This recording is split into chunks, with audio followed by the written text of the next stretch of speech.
Bonjour Michel Mondet. Bonjour Thibault. Vous êtes président d'Aquéance et on va évoquer ensemble aujourd'hui la question des inégalités, un thème qui agite le débat économique. Alors quel est le point de vue de vous qui êtes chef d'entreprise sur cette problématique? Est-ce que ces inégalités, on va dire, elles sont incontournables, voire même, allez, naturelles?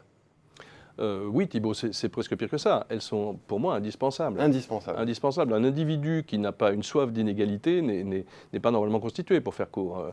Parce qu'on a tous besoin de fierté. On a tous envie d'être fiers de soi et de plaire, si vous voulez. Le fier de soi, le plaire, il passe naturellement par se prouver à soi-même qu'on est mieux ou plus que soi-même ou que les autres. C'est vrai quand on est dans une situation où on se surpasse soi-même, on fait un footing plus rapidement qu'un autre, mais on se compare aux autres régulièrement pour savoir qu'on est plus et mieux, bien sûr.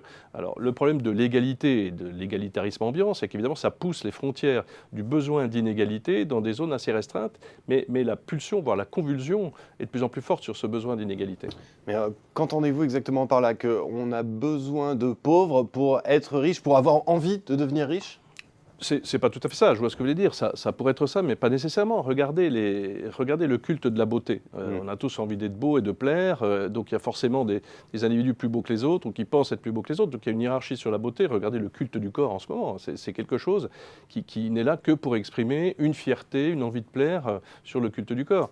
Vous avez des sujets plus triviaux, regardez les enfants quand ils font leurs grimaces, si vous voulez, celui qui fait la plus belle des grimaces du haut de ses 3 ans, il a gagné, c'est lui le meilleur, il est mieux, il est plus que ses petits copains. Il est plus riche que les autres. Il est plus riche que les autres, exactement. À l'inverse, vous avez d'ailleurs un peu l'inverse dans le foot, si vous voulez, où on prétend que tout ça est très égalitaire parce que tous les gamins de toutes les banlieues peuvent taper dans un ballon, à ceci près que, in fine, la promesse finale du foot, c'est de gagner beaucoup plus d'argent que n'importe où ailleurs et d'avoir un traitement médiatique beaucoup plus important que n'importe où ailleurs, si vous voulez.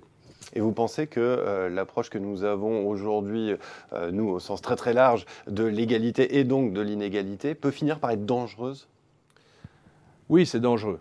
Oui. Ça peut être dangereux parce que, si vous voulez, à un moment donné, l'égalité, voire l'égalitarisme, prend sérieusement le pas sur la diversité. Si vous voulez, la diversité, ça se compare pas forcément en plus et en moins, mais on met trop de manichéisme dans les écarts de diversité.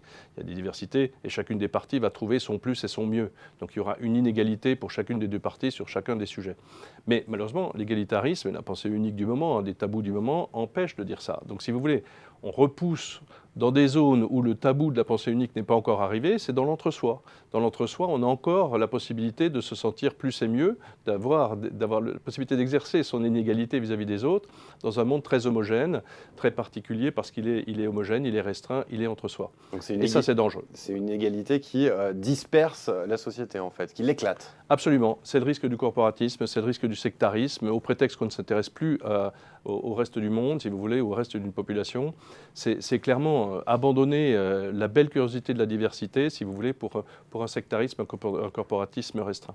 Eh bien, merci Michel Mondet d'être venu exposer ce point de vue sur Xerfi Canal. Merci beaucoup. À vous.